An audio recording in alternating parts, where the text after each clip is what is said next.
Alhamdulillah.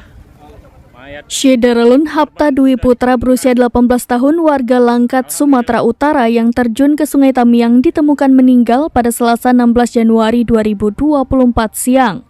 Jasad pemuda ini ditemukan regu penolong di aliran Sungai Kampung Durian yang berjarak sekira 3 km dari lokasi korban jatuh.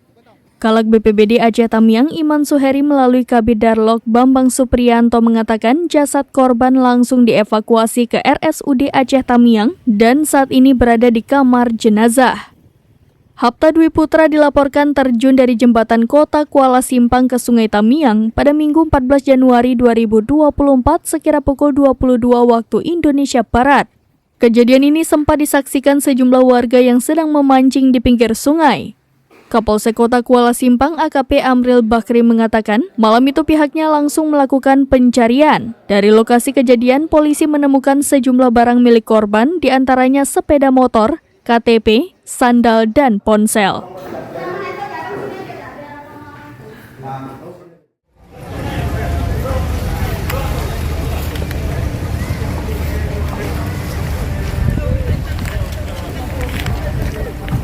Alhamdulillah.